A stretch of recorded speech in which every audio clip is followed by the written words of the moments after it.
नमस्कार दोस्तों, स्वागत है आपका एग्जाम मेड में।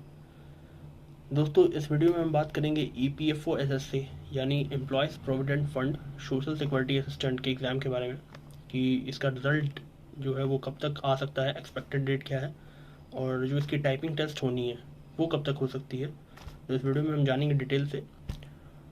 तो दोस्तों, ईपीएफओ एसएससी का एग्ज़ाम कुल 8 शिफ्टों में हुआ था और इसका एग्ज़ाम 18, 21, 22 और 23 अगस्त को हुआ था और इसकी आंसर की 1 सितंबर को रिलीज़ कर दी गई थी और 3 तारीख तक इसका जो रॉन्ग क्वेश्चंस हैं उनको फाइल करने का विंडो खुला हुआ था।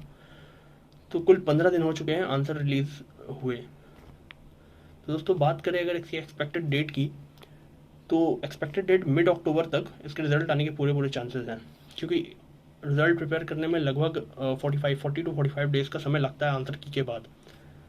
तो अगर उस तरीके से देखें तो 15 अक्टूबर के बीच, मतलब in mid of October, chances हैं कि आपके रिज़ल्ट आ जाएंगे और 15 से 20 अक्टूबर के बीच में आपके रिज़ल्ट आ जाएंगे। और उसके 15 दिन बाद, क्योंकि एनटीए का यही है, अभी एनटीए ने एआईसीटीई का रिज़ल्ट डिक्लेयर किया और जेएनयू की भी टाइपिंग अभी चल रही है।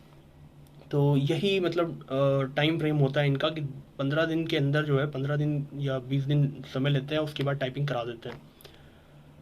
और किसी एक वीडियो में मैं ये भी बता दूंगा कि इसके टाइपिंग के पैटर्न कैसे हैं, जैसे कि बाकी सब जेएनयू वगैरह में कैसे कराए थे टाइपिंग।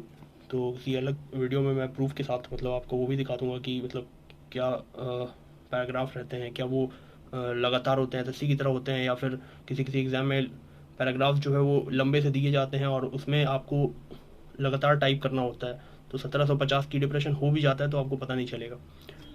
एक लिमिटेड पैराग्राफ नहीं होती कि उसे आप ख़त्म कर दिए और बाद में चेक कर लें। तो ये सिस्टम जो एनटीए होता है वो नहीं देता है, अब तक तो यही रहा है। और कितना परसेंट एरर अलाउड हो सकता है, क्या प्रोविज़न रहेगा टाइपिंग का, तो किसी एक वीडियो में मैं स्पेसिफिक टाइपिंग के बारे में ही बताऊंगा आपको।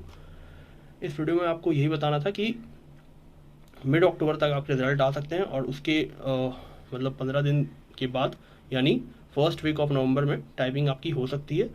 तो अभी आपके पास ऑलमोस्ट 2 मंथ्स कह सकते हैं, या लगभग 1.5 महीने आपके पास हैं टाइपिंग सीखने के लिए। तो अगर आपकी टाइपिंग बिल्कुल भी प्रिपेयर नहीं है तब भी आप आराम से टाइपिंग अपनी बना सकते हैं, क्योंकि 1-1.5 महीना समय काफ़ी होता है टाइपिंग बनाने के लिए। तो कमेंट सेक्शन में ज़रूर बताइएगा कि आपकी टाइपिंग स्पीड कितनी आ रही है और अगर कोई और क्वेरीज हो तो ज़रूर बताइएगा। धन्यवाद।